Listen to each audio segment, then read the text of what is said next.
ಪ್ರಾರ್ಥನೆ ಮಾಡ್ಕೊಂಡು ನನ್ನ ಜೀವನ ಭಾಳ ಸಾಕಾಗ್ಯದ.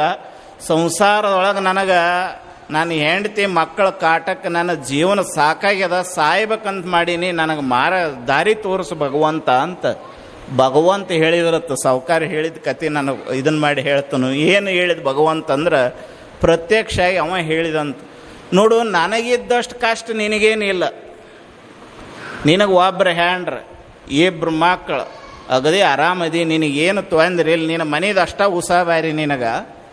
ನನ್ನ ಪರಿಸ್ಥಿತಿ ಹೇಳ್ತೀನಿ ಕೇಳು. ನನಗೆ ಇಬ್ಬರು ಮಕ್ಕಳು, ಹೆಂಡತಿ ಇಬ್ಬರು ಹ್ಯಾಂಡ್ರು, ಗಂಗೆನ ಮ್ಯಾಲೆ ಇಟ್ಕೊಂಡನು, ಪಾರ್ವತಿನ ತೊಡಿ ಮೇಲೆ ಕುಂಡಿಸ್ಕೊಂಡವನು.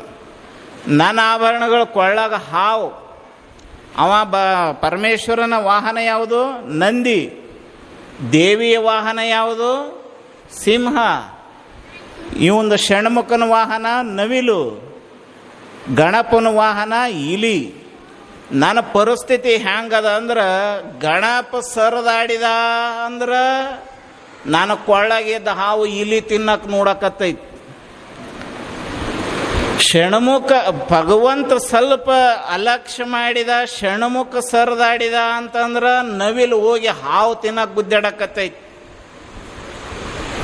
ಸ್ವಲ್ಪ ಈ ಆಕಳ ನಂದಿ ಸರದಾಡ್ತು ಅಂತ ಅಂದ್ರೆ ದೇವಿ ಪಾರ್ವತಿಯ ವಾಹನ ಸಿಂಹ ಆಕಳನ್ನ ತಿನ್ಬೇಕಂತ ಗುದ್ದಾಡಕತ್ತೈತಿ.